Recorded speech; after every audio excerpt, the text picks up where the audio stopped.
नमस्कार, आदाब, जय हिंद, भारत माता की जय। कैसे हैं छात्रों? उम्मीद करते हैं कि एकदम भले चंगे होंगे, स्वस्थ होंगे, सुरक्षित होंगे और आप अपना पूरा ख्याल रख रहे होंगे। छात्रों, पिछले क्लास में जैसा कि हम लोग बात किए थे, तुगलक वंश पे बात कर रहे थे, तो आपका जो तुगलक वंश का टॉपिक था वह कंप्लीट हुआ था। आज हम लोग उसी से आगे बढ़ते हुए सैयद वंश पे बात करने वाले हैं।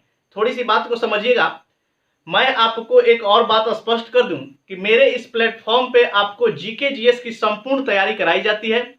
आपको इस कदर तैयारी यहाँ पे कराई जाती है कि आपको किसी भी प्रतियोगी परीक्षा हो, चाहे वो एसएससी हो, रेलवे हो, बैंक हो, डिफेंस हो, उसके अलावा आप स्टेट पीसीएस ले सकते हैं, बीपीएससी पीटी ले सकते हैं, बिहार दरोगा, सचिवालय, कोई भी वैकेंसी हो जो प्रतियोगी परीक्षाएं की तैयारी जहाँ होती है, उन सारे वैकेंसी के हर तरह से आप देख सकते हैं। तो उनकी तैयारी मेरे प्लेटफॉर्म पे आपको कराई जाती है। यहाँ हर एक पेपर आपको पढ़ाए जाएंगे, सब्जेक्ट वाइज और टॉपिक वाइज सारे पेपरों को यहाँ विस्तार पूर्वक पूरे डिटेल्स में आपको यहाँ पर पढ़ाई जाएंगी।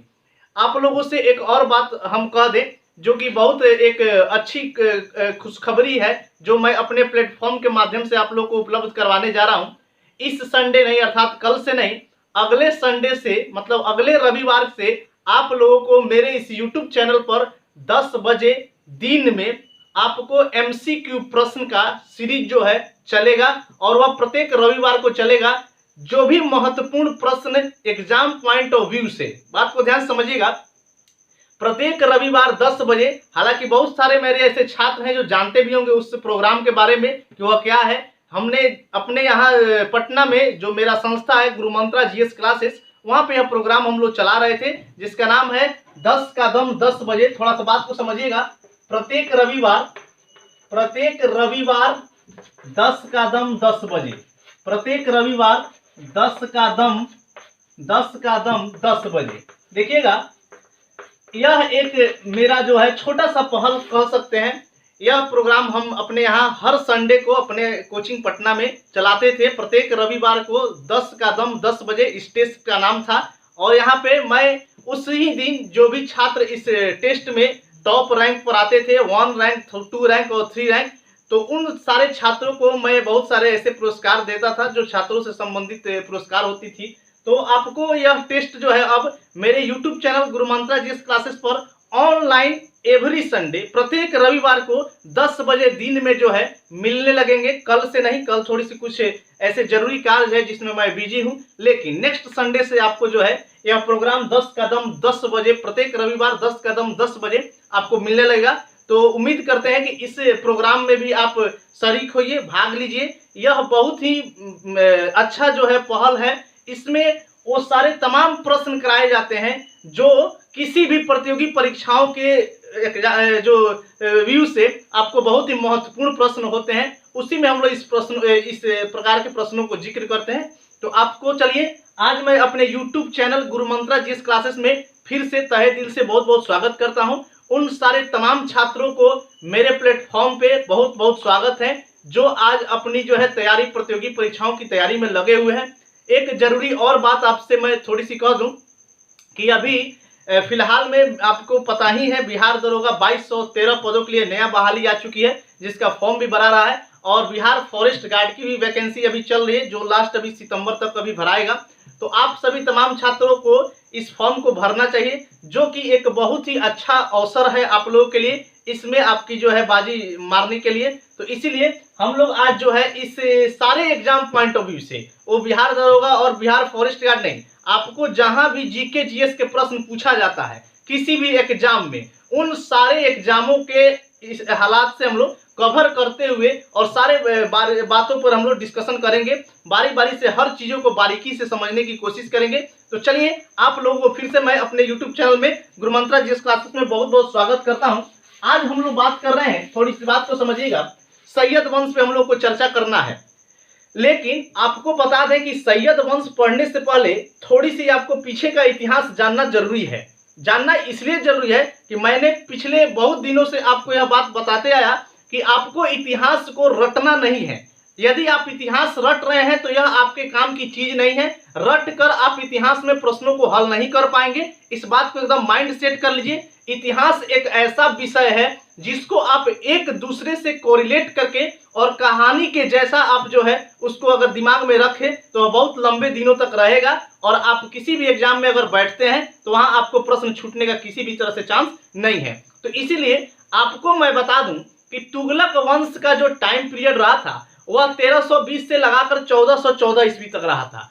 लेकिन जब हम लोग फिरोज शाह तुगलक पे बात कर रहे थे उसके बाद कुछ ऐसे छोटे मोटे भी शासक तुगलक वंश में हुए जिनका कोई ज्यादा उपलब्धि तो रहा नहीं है, उनसे प्रश्न ज्यादा नहीं बनता है। लेकिन एक अंतिम जो शासक था तुगलक वंश का, बात को ध्यान से समझिएगा, तुगलक वंश का एक अंतिम शासक था जिसका नाम था, याद रखिएगा, नासिरुद्दीन महमूद तुगलक। नासिरुद्दीन महमूद तुगलक, नासिरुद्दीन महमूद तुगलक, यह अंतिम शासक था तुगलक वंश का, नासिरुद्दीन महमूद तुगलक। अब थोड़ी सी बात को समझिएगा भाई मेरे, आपको बता दूं कि इतना सारा बात इतिहास में जो है लिखाना पॉसिबल नहीं हो पाता है। इसीलिए आपसे मैं थोड़ी सी यह क्षमा चाहूंगा कि प्लीज मेरे बातों को भी सुनिए जहां से आपका कुछ और भी प्रश्न क्लियर हो जाए। तो इसलिए आप इस बात से दिग्भ्रमित न हो कि सर सारी बातों को नहीं लिखा पाते हैं। भाई मेरे, कोई भी इतना इतिहास नहीं लिखा पाएगा, मैं क्या कोई भी हो, इतना लिखाना मुश्किल है। लेकिन एक बात क्लियर है कि जो मैं कॉन्सेप्ट यहां से दे रहा हूं, आपको मैं जो चीज समझाने का कोशिश कर रहा हूं, प्लीज आप मेरी बातों को गौर से सुनिए। और यदि आपको नोट्स बनाना है अपने कॉपी में, अगर इस सब बातों को लिखना है तो आप प्लीज वीडियो को पॉज करके और एक एक लाइन को भी लिख सकते हैं, इसमें कोई दिक्कत नहीं है। चलिए, हम लोग बात कर रहे हैं कि तुगलक वंश का जो अंतिम शासक थे उनका नाम नासिरुद्दीन महमूद तुगलक था। भाई यहाँ पर बात स्पष्ट है कि इसी व्यक्ति के समय दिल्ली पर प्रथम जो है आक्रमण हुआ था, तैमूर लंग ने आक्रमण किया था। बात को ध्यान समझिएगा, जब यह दिल्ली में शासन कर रहे थे तो इनके टाइम में तैमूर लंग, याद रखिएगा प्रश्न पूछा जाता है, इनके समय में तैमूर लंग ने दिल्ली पर आक्रमण किया था। देखिए, दिल्ली पर आक्रमण ऐसे तैमूर लंग ने 17 दिसंबर 1398 को किया था। बात को ध्यान समझिएगा, तैमूर लंग ने दिल्ली पर जो आक्रमण किया था वह 17 दिसंबर 1398 को किया था। और किसके शासनकाल में किया था? तो नासिरुद्दीन महमूद तुगलक के शासनकाल में किया था। यह प्रश्न आपको एक नंबर का याद हो जाना चाहिए स्पष्ट रूप से। भाई मेरे, प्रश्न एग्जाम पॉइंट ऑफ व्यू से बहुत बहुत बहुत ही जरूरी है। हर हालत में आपको एग्जाम में प्रश्न पूछा जाता है। तो याद रखिएगा, तुगलक वंश का अंतिम शासक जिसका नाम नासिरुद्दीन महमूद तुगलक था, उसी के समय तैमूर लंग ने 17 दिसंबर 1398 ईस्वी को दिल्ली पर आक्रमण किया था। उम्मीद करते हैं कि आप लोगों को बात समझ में आ रही होगी। आगे कहानी को और बढ़ाएं तो थोड़ी सी बात को समझिएगा। अब तो नासिरुद्दीन महमूद तुगलक से प्रश्न नहीं है, अब प्रश्न है तैमूर लंग से। अब प्रश्न किससे है? तैमूर लंग से। तैमूर लंग का जो जन्म हुआ था वह 1336 ईस्वी में हुआ था। बात को ध्यान से समझिएगा, तैमूर लंग का जन्म जो हुआ था वह 1336 ईस्वी में। आपको बता दें कि मध्य एशिया के अंतर्गत उज्बेकिस्तान एवं किर्गिस्तान के समीप आपको एक जगह है जिसका नाम ट्रांस अक्सियाना भी बोला जाता है, और ऐसे आप कैच कह सकते हैं, उसी कैच नामक स्थान पर हुआ है। ध्यान समझिएगा बात को। तैमूर लंग का जो जन्म है, ध्यान से समझिएगा थोड़ी सी बात को, तैमूर लंग का जन्म ऐसे 1336 ईस्वी में हुआ था। तैमूर लंग का जन्म जो है 1336 ईस्वी में हुआ था। और कहाँ हुआ था? तो जगह का भी नाम याद रखिएगा, कैच।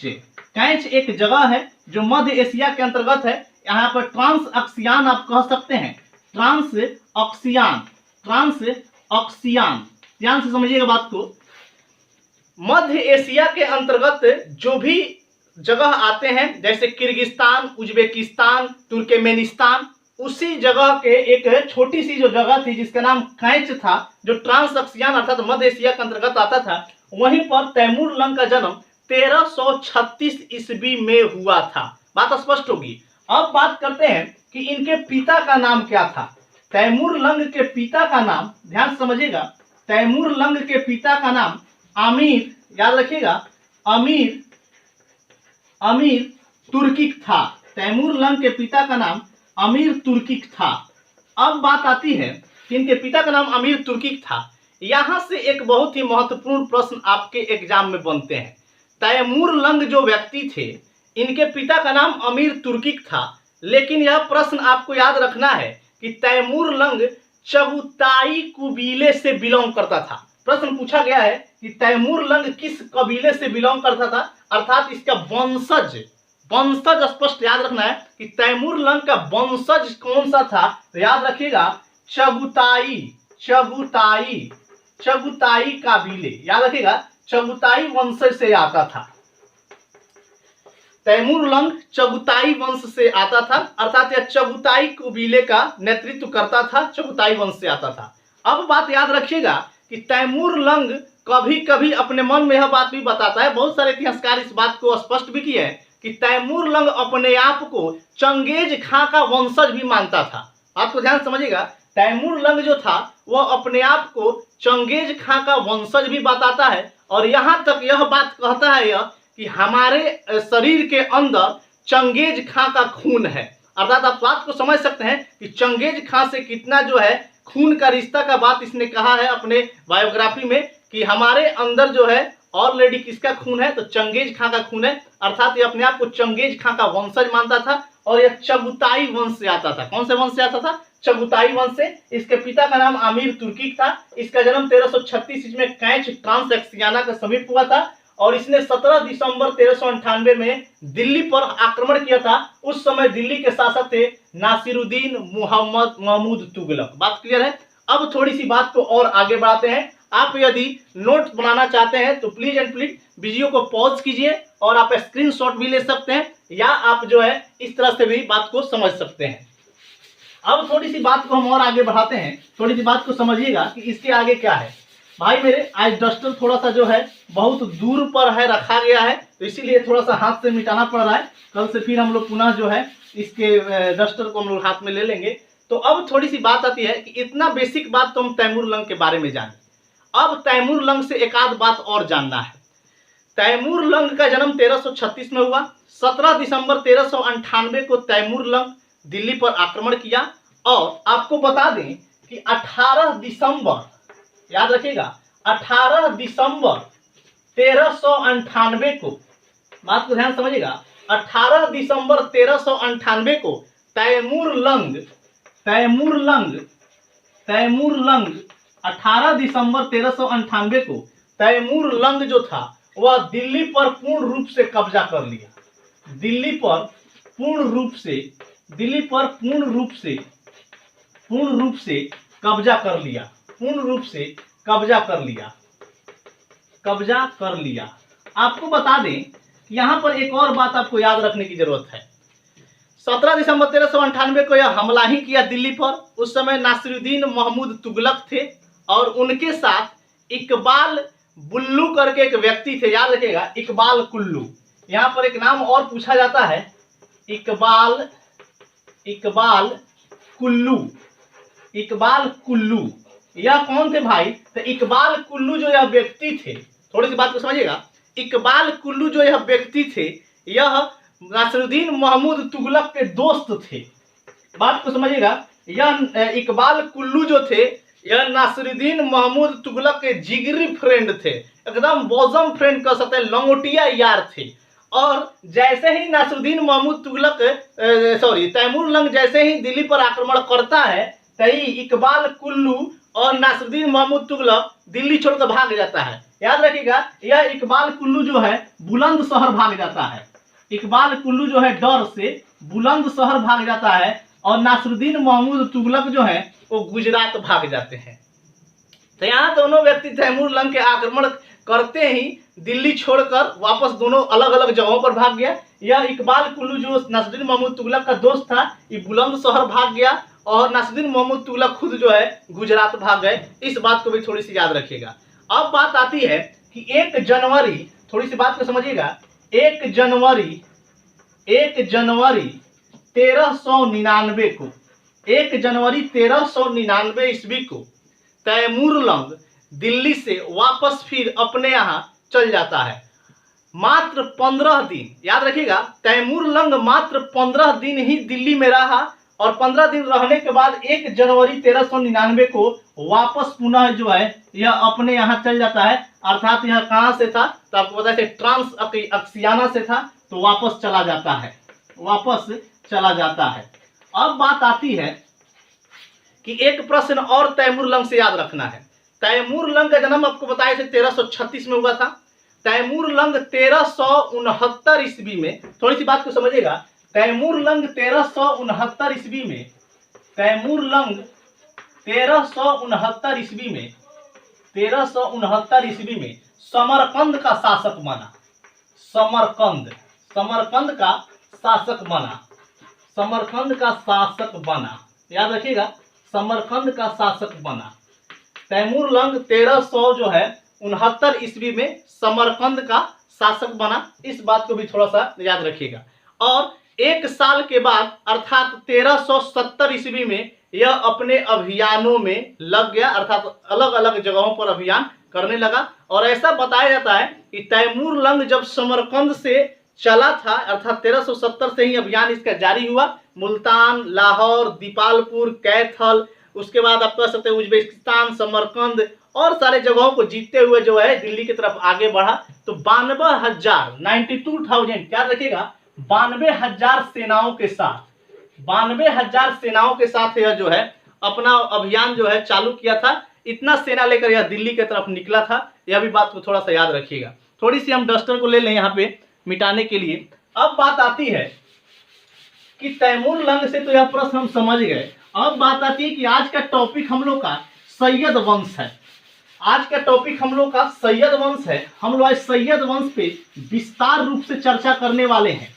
सैयद वंश पे हम लोग आज विस्तार रूप से चर्चा करने वाले हैं। बात को थोड़ा सा समझने की जरूरत है। सैयद वंश, सैयद वंश, सैयद वंश, आज का टॉपिक अपना जो है सैयद वंश है। सैयद वंश का जो टाइम पीरियड रहा है वह 1414 से लगाकर 1451 तक रहा है। 1414 से लगाकर 1451 ईस्वी तक रहा है। देखिएगा, सैयद वंश में कुल 4 शासकों ने शासन किया है। सैयद वंश में कुल 4 शासकों ने शासन किया है, आपको क्लियर रहना है। अब थोड़ी सी बात करते हैं कि वह 4 शासक कौन कौन है। पहले चारों का नाम हम लोग लिख लेते हैं। सबसे पहला शासक खिज्र खां आते हैं। सबसे पहला शासक जो है वह खिज्र खां है, याद रखिएगा।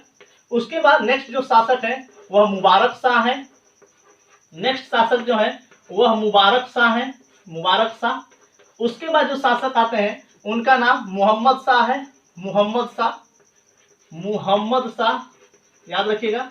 मुबारक शाह के बाद जो शासक आते हैं उनका नाम मोहम्मद शाह है। और उसके बाद जो शासक आते हैं उनका नाम अलाउद्दीन अदिल शाह है।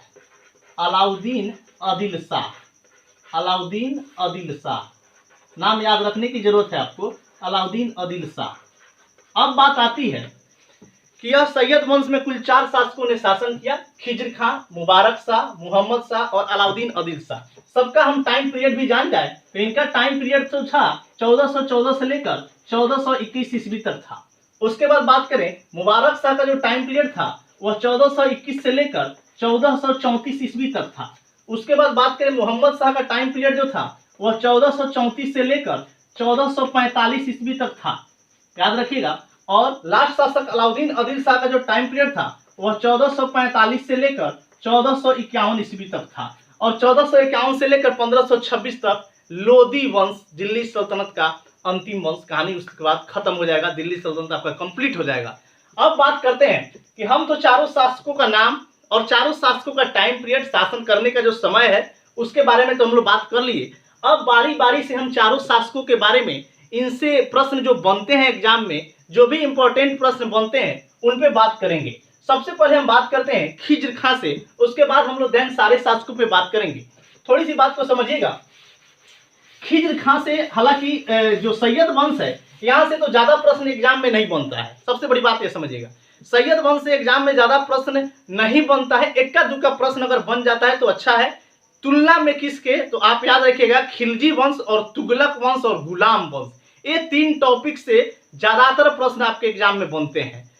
हम बात कर रहे हैं आज खिज्र खां पे। देखिएगा, हमने बताया कि तैमूर लंग ने जो शासन अटैक जो किया था वो 1398 में, 17 दिसंबर 1398 में नासरुद्दीन महमूद तुगलक के समय में किया था। जो कि नासरुद्दीन महमूद तुगलक जो है दिल्ली छोड़कर गुजरात भाग गया था, और उसका एक दोस्त इकबाल कुल्लू जो था वह भी व्यक्ति जो है बुलंदशहर भाग गया था।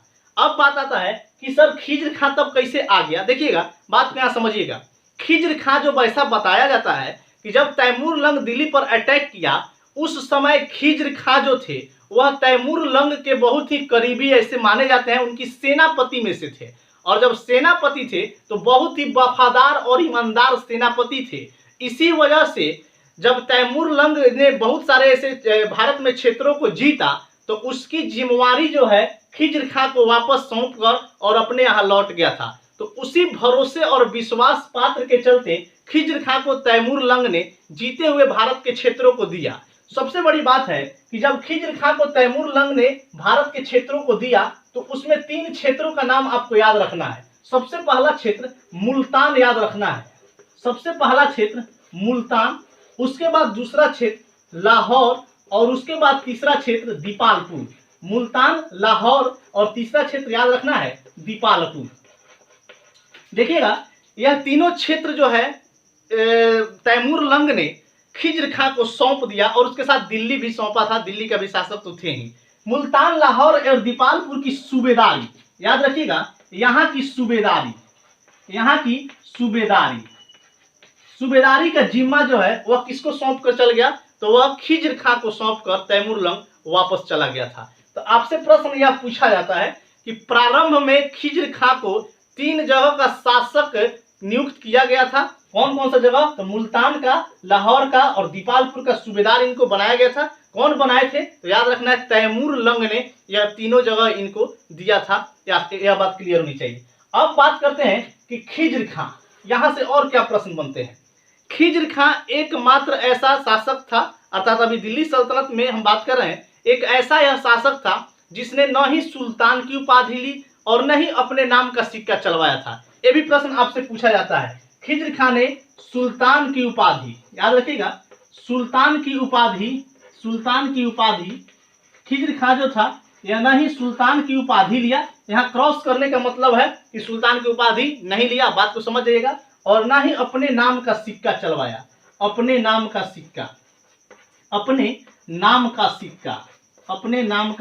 सिक्का, यह दोनों काम खिज्र खां ने नहीं किया था, ना ही अपने नाम का सिक्का चलवाया था। तो बात को याद रखिएगा कि खिज्र खां जो है ऐसा शासक था दिल्ली सल्तनत के अंतर्गत, ना ही वह सुल्तान की उपाधि धारण किया और ना ही वह अपने आप को अपने नाम का सिक्का चलवाया। अर्थात जो है, एक बात और समझिए, आप एक इतिहासकार का नाम सुने होंगे फरिश्ता। थोड़ी सी कहानी को समझिएगा। मध्यकालीन भारत में, मध्यकालीन इतिहास में सबसे बड़ा नाम आता है फरिश्ता का। यह सबसे बड़ा हिस्टोरियन थे फरिश्ता, ऐसा बताया जाता है। फरिश्ता एक बात कहते हैं खिज्र खां के बारे में कि खिज्र खां जो था यह एक प्रकार से बहुत ही उदार मतलब कह सकते हैं नेक, बहुत ही उदार और बहुत ही अच्छे किस्म का व्यक्ति था, ऐसा बताते हैं फरिश्ता इतिहासकार। लेकिन इसके अलावा एक और बात फरिश्ता कहते हैं कि उदार और विनम्र और अच्छे स्वभाव का तो खिज्र खां था, लेकिन यह एक प्रकार से अयोग्य था। पूरे तरह से बोल सकते कि इसमें योग्यता की अभाव थी। तो अब कहिएगा कि सर योग्यता की अभाव थी तो क्या हुआ। देखिए, योग्यता की अभाव थी, इस बात पर उसने कहा था फरिश्ता ने कि यह जो खिज्र खां है यह अपने सैनिकों के साथ, बात को समझिएगा, अपने सैनिकों के साथ दिल्ली के जनता से राजस्व वसूलने उनके घर घर जाता था।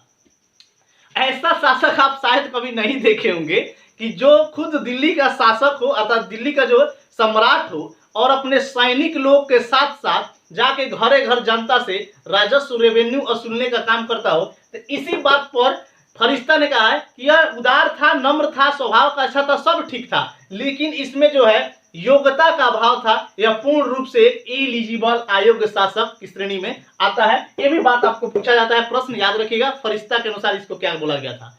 अब बात आता है कि जब खिज्र खां की मृत्यु हो गई, खिज्र खां की जब डेथ हुई, तो उससे भी एक और प्रश्न पूछा जाता है कि खिज्र खां की मृत्यु आप देख रहे हैं 1421 ईस्वी में हुई है, और जब 1421 में इसकी मृत्यु हुई तो उस समय दिल्ली की जनता, बात को ध्यान समझिएगा, दिल्ली की जो जनता थी वह काला वस्त्र धारण कर ली थी।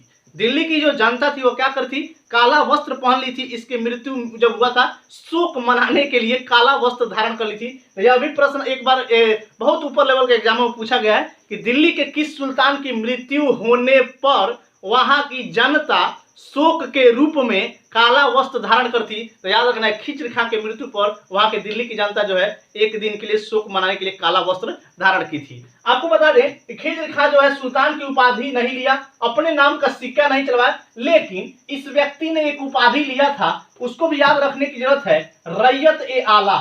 याद रखिएगा, पूछा जाता है यह उपाधि रैयत ए आला। खिज्र खां की यह उपाधि थी रैयत ए आला। तो आपको यह बात क्लियर होना चाहिए कि रैयत ए आला की उपाधि कौन लिया था, तो खिज्र खां ने रैयत ए आला की उपाधि लिया था। अब बात आती है कि खिज्र खां की मृत्यु 1421 में हो गई तो उसके बाद अगला जो शासक बनेंगे वह खिज्र खां के पुत्र मुबारक शाह बनेंगे। याद रखिएगा, अगला जो शासक दिल्ली का बनेगा वह खिज्र खां का लड़का कौन बनेगा, मुबारक शाह। आपको बता दें कि खिज्र खां का पिता का नाम आप याद रखिएगा, पूछा जाता है मलिक सुलेमान था। खिज्र खां के पिता का नाम जो था, पिता का नाम मलिक सुलेमान था। खिज्र खां के पिता का नाम जो था वह मलिक सुलेमान था। मलिक सुलेमान, मलिक सुलेमान याद रखना है, पिता का नाम कभी कभी पूछ लिया जाए। तो खिज्र खां के जो फादर थे वह मलिक सुलेमान थे।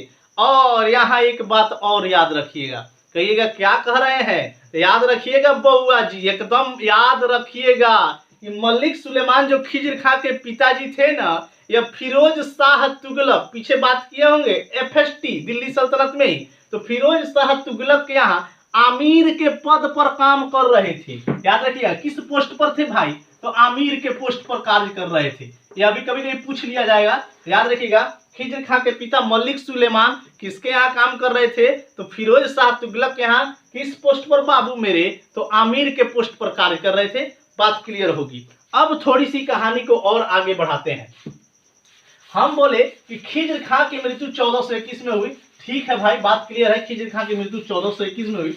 लेकिन खिज्र खां जो था यह अपने आप को, याद रखिएगा, खिज्र खां के बारे में एक प्रश्न और पूछ लिया जाए, खिज्र खां अपने आप को इस्लाम धर्म के पैगंबर, याद रखिएगा, खिज्र खां अपने आप को इस्लाम धर्म के पैगंबर या प्रवर्तक हजरत मुहम्मद साहब का वंशज मानता था। याद रखना, कल प्रश्न को पूछा जा सकता है। खिज्र खां अपने आप को, खिज्र खां अपने आप को, खिज्र खां अपने आप को, खिज्र खां अपने आप को, खिज्र खां अपने आप को, खिज्र खां अपने आप को हजरत मुहम्मद साहब, हजरत मुहम्मद साहब, हजरत मुहम्मद साहब का वंशज मानता था। हजरत मुहम्मद साहब का वंशज मानता था। खिज्र खां अपने आप को हजरत मोहम्मद साहब का वंशज मानता था या बताता था, ये दोनों बातें याद रखिएगा। अब बात करते हैं कि खिज्र खां अपने आप को हजरत मोहम्मद साहब का वंशज मानता था। और एक प्रश्न और याद रखिएगा कि यह अरब से, कहां से भाई मेरे, तो यह अरब से, सैयद वंश कहां से आया है सब, तो यह भी प्रश्न पूछा जा सकता है कि खिज्र खां कहां से बिलोंग करते हैं, तो खिज्र खां अरब से आए थे। कहां से लोग आए थे, अरब से आए थे। तो दोनों बात याद रखिएगा, अरब से आए थे। तो यहाँ पर खिज्र खां अपने आप को हजरत मोहम्मद साहब का, इस्लाम धर्म के जो प्रवर्तक हैं उनका वंशज बताता है। और यह कहां से आया था, खिज्र खां मतलब सैयद वंश कहां से आया था सब भारत में, तो अरब से चलकर आया था, ये भी बात याद रखिएगा। अब थोड़ी सी हम बात करते हैं कि खिज्र खां की मृत्यु 1421 ईस्वी में हुई। उसके बाद हम बात किए थे कि दिल्ली का अगला शासक जो बनेगा वह कौन बनेगा, तो मुबारक शाह इसका पुत्र बनेगा। दिल्ली का अगला शासक जो बनेगा वह कौन बनेगा, तो मुबारक शाह बनेगा। मुबारक शाह, देखिएगा, मुबारक शाह का टाइम पीरियड पे हम लोग बात किए थे। 1421 से 1434 ईस्वी तक इनका टाइम रहा है। 1421 ईस्वी से 1434 ईस्वी तक मुबारक शाह जी दिल्ली की गद्दी पर शासन करेंगे। क्लियर है बात। अब देखिएगा, जैसे ही यह दिल्ली की सत्ता को लेते हैं अपने हाथ में मुबारक शाह, तो ऐसा बताया जाता है कि उस समय अर्थात सैयद वंश में जो 4 शासक शासन किया है उसमें सबसे महानतम शासक मुबारक शाह थे। याद रखिएगा, उन चारों में सबसे महानतम शासक बताया जाता है कि सबसे महानतम शासक और योग्य शासक कौन थे, तो वह थे मुबारक शाह। बात क्लियर है। अब बात करते हैं कि मुबारक शाह ने 1421 में गद्दी धारण किया था, दिल्ली का सुल्तान बना। इसने अपने पिताजी के बातों को एकदम अलग करके उनका विरोध, पिताजी के विरुद्ध, याद रखिएगा, सुल्तान की उपाधि धारण किया और अपने नाम का सिक्का चलवाया। तो यह भी प्रश्न आपसे पूछ लिया जाएगा कि मुबारक शाह ने सुल्तान की उपाधि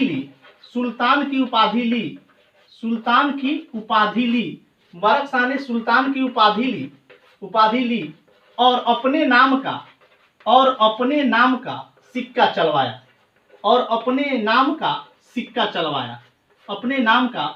चलवाया, तो दोनों प्रश्न याद रखना है भाई मेरे। सिक्का चलाया, यह अपने पिताजी के जैसा काम नहीं किया, यह जो है अपने आप को सुल्तान की उपाधि ली और इसने अपने नाम का सिक्का चलाया, जबकि इसके पिताजी खिज्र खां ने सुल्तान का ना उपाधि लिया था और ना ही अपने नाम का सिक्का चलवाया था। एक बात और याद रखिएगा, ऐसा बताया जाता है कि खिज्र खां वह अपने आप को तैमूर लंग का पुत्र का नाम शाहरुख था, उसका प्रतिनिधि मानता था। अर्थात वह अपने आप को कहता था कि हम शाहरुख के प्रतिनिधि हैं। शाहरुख खान फिल्म वाले शाहरुख खान नहीं, दिलवाले दुल्हनिया ले जाएंगे वाले नहीं भाई मेरे, याद रखना। शाहरुख के जो पुत्र था तैमूर लंग का, उसका प्रतिनिधि जो है खिज्र खां अपने आप को बताते थे। और जो भी मुल्तान, लाहौर, दीपालपुर और दिल्ली वगैरह से जो भी राजस्व वसूलते थे, उसका 50% जो है शाहरुख के पास भेज देते थे टैक्स के रूप में और 50% अपने रख लेते थे। ये भी बात याद रखिए कि तैमूर लंग का लड़का का नाम शाहरुख था, एकदम सेट कर लीजिएगा।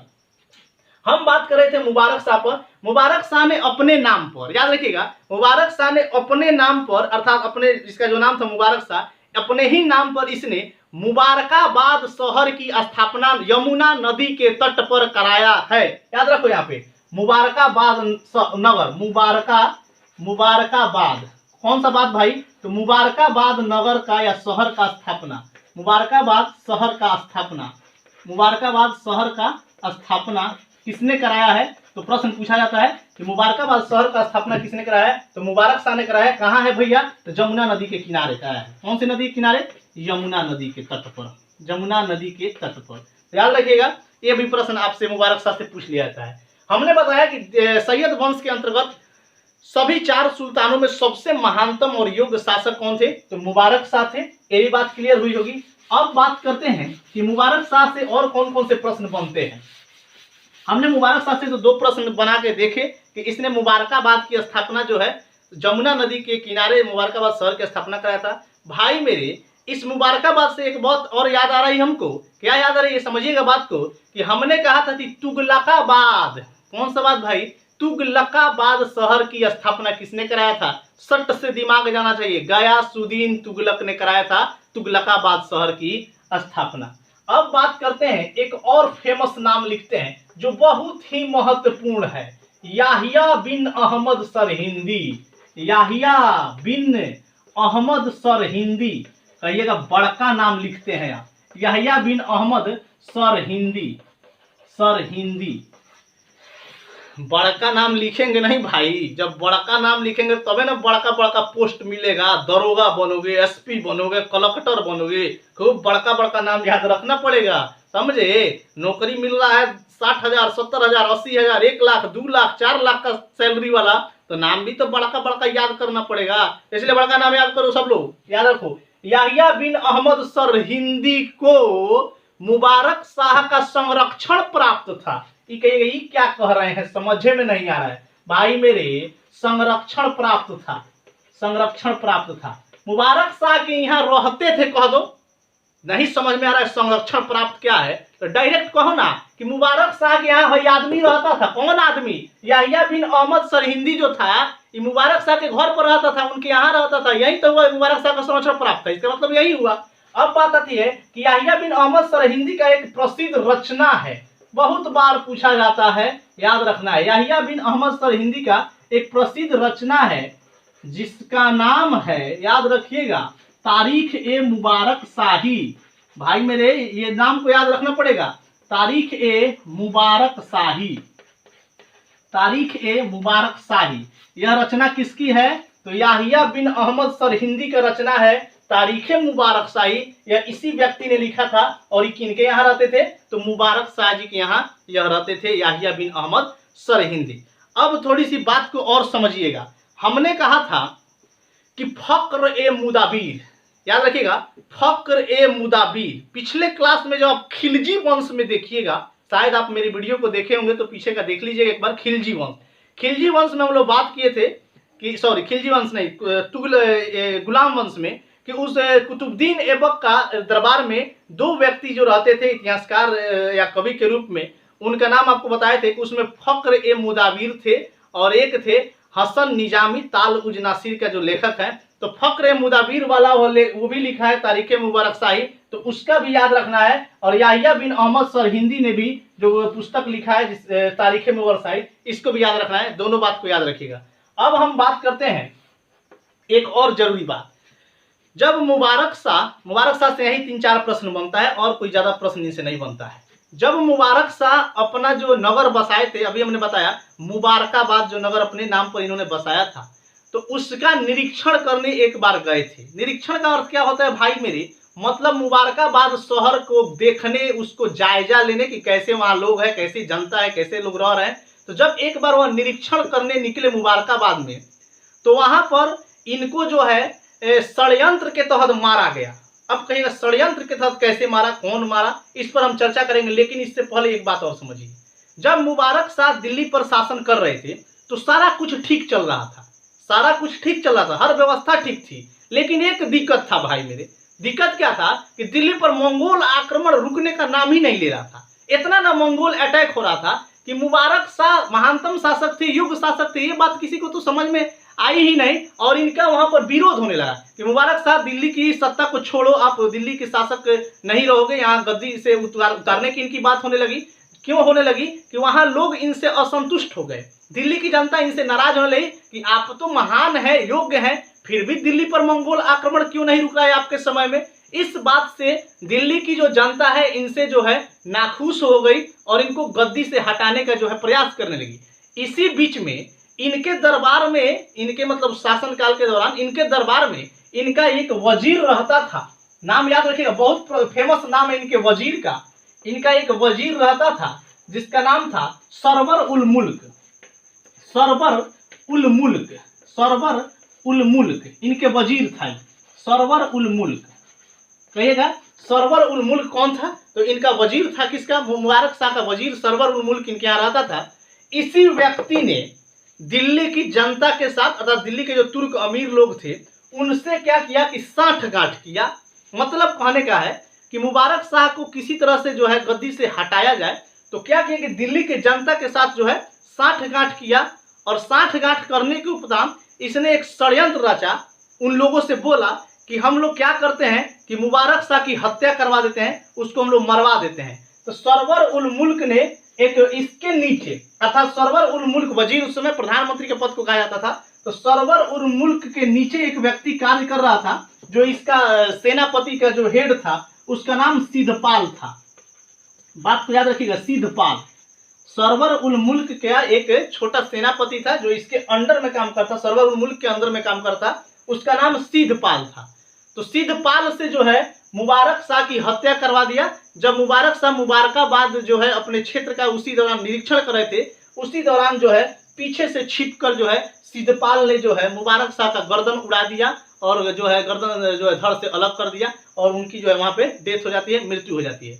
एक बात और याद रखिएगा कि मुबारक शाह जब दिल्ली पर शासन कर रहे थे, मुबारक शाह जब दिल्ली पर शासन कर रहे थे तो इनके शासनकाल के दौरान बहुत सारे ऐसे मंगोल आक्रमण जो है वो हुए थे, थमने का नाम नहीं ले रहे थे। तो यह भी प्रश्न पूछा जा सकता है कि सैयद वंश के किस शासक के शासनकाल के दौरान मंगोल आक्रमण दिल्ली पर थम नहीं रहा था? तो याद रखिएगा मुबारक शाह के शासनकाल के दौरान मंगोल आक्रमण दिल्ली पर थमने का नाम नहीं ले रहा था। तो इस सारे बातों को भी थोड़ा सा आपको याद रख के चलना है।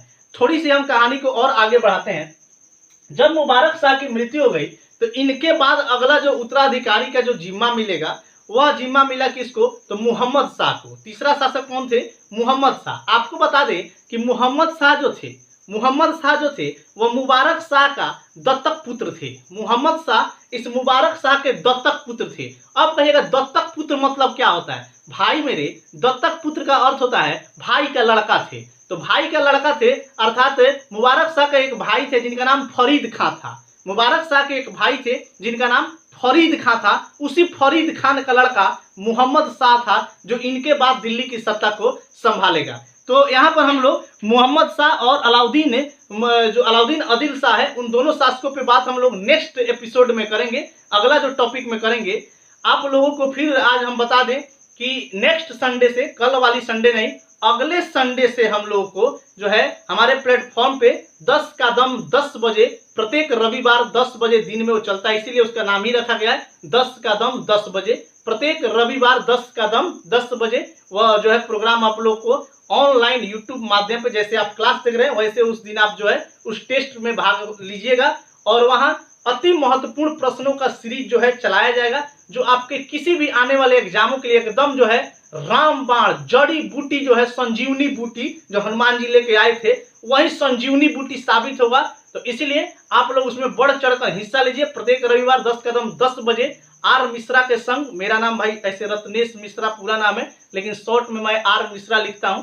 तो चलिए आज भर के लिए आप लोग को मैं विराम देता हूं, इतना ही हम लोग बात करते हैं। कल अगले एपिसोड में हम लोग सैयद वंश खत्म कर देंगे और फिर हम लोग जो है लोधी वंश में प्रवेश कर जाएंगे। तब तक के लिए आप सभी तमाम छात्रों को तहे दिल से एकदम करेजा काढ़ के बहुत बहुत धन्यवाद। उम्मीद करते हैं कि आप लोगों को बात समझ में आएगी। और हाँ, जाने से पहले भाई लोग एक बात और कहेंगे, कहिएगा क्या कहेंगे सर?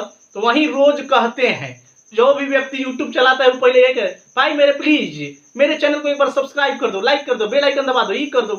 या भाई क्लियर है कि आप भी वही काम कीजिएगा। यदि आपको मेरे द्वारा पढ़ाया गया कंटेंट पसंद आता है, मेरी पढ़ाई आपको समझ में आती है, तो प्लीज एंड प्लीज एक बार चैनल को सब्सक्राइब कीजिए, लाइक कीजिए, बेल आइकन को दबाइए और अपना कमेंट हमें सुझाव के लिए भेजिए कि हमारा जो है पढ़ाने का जो भी कार्यशैली वो कैसा है, आप मेरी पढ़ाई से कैसे अपने आप को जो है महसूस कर रहे हैं। तो अपना कमेंट जो है जरूर दीजिए, अपना सुझाव कमेंट बॉक्स में हमें लिख के भेजिए। मैं उस पर जो है आगे काम करूंगा, उसको जो है सुधारने का कोशिश करूंगा।